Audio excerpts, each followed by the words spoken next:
So what did you guys think was, Carrie, you first, what did you think was the most ridiculous or outrageous thing that you heard in walking in that whole experience? Oh, I know what that is right off the top of my head. My Uh, head that has not been destroyed in a botched abortion. Yeah, yeah. So, yes, our one of our ICs, which means in charge for anyone who's listening and doesn't remember, yes, told us that the fetus is so resilient that even if a woman attempts to have an abortion and destroys the head, the physical head of the fetus during that abortion, the fetus will grow the head back mm-hmm. and the baby will still be born. Of course. I just burst out laughing. Ross sort of did too. I said, that's not true.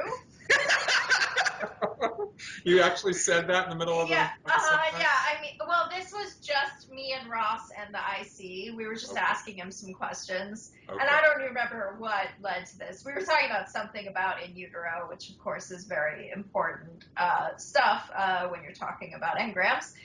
Yeah, it just appeared he had never thought about how there are successful abortions. I mean, if the uterus could regrow under all circumstances, there would be no successful abortions. I mean, we were just watching him just like face that this entire belief set clearly had to be wrong, and just watching him reel as we tried very hard not to laugh. It was extraordinary. Excellent. One of Carrie's favorite quotables of mine is we walked out of there and I said, well, I didn't know that about fetuses, and I still don't. So, Ross, what was yours? Geez, I mean, I can't top that for just sheer, on the face ridiculousness. But one that particularly I think irked me was the idea that we are constantly recording everything. 57 sensory inputs, and that we, have a perfect record of all of this. I mean, that is just absurd and wrong on its face, because there's so much you could do with that kind of perfect record, and clearly the Scientologists don't have it. They can't point to anyone who does, and it's just the amount of data and the sheer lack of understanding of how the human mind works there. Really, it was such a linchpin to kind of the teachings, and at the same time was just so wrong on its face. Right. There are so many things, well, not so many, but there are a couple things in Scientology that I now look back and wish, I so wish they were true, Oh, and interesting. that's actually one of them, that Oh, mechanism.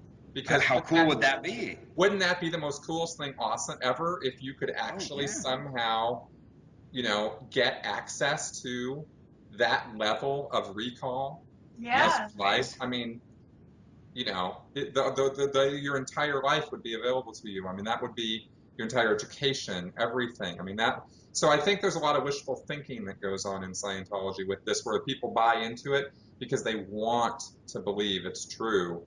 And they don't, speaking for myself for sure, and probably a lot of Scientologists, that they don't go look up or debunk this information because they really want it to be true. Oh, sure. So why would they go study something else about the human mind that might give them the idea that that's not true? Yeah. When Hubbard is so sure that it is, and is supposed to give you this methodology to be able to access all that recall. Oh, Yeah. yeah. It's the Absolutely. the opposite of motivated reasoning, the unmotivated reasoning. It's like Right, you, right, no reason to go disprove that. exactly.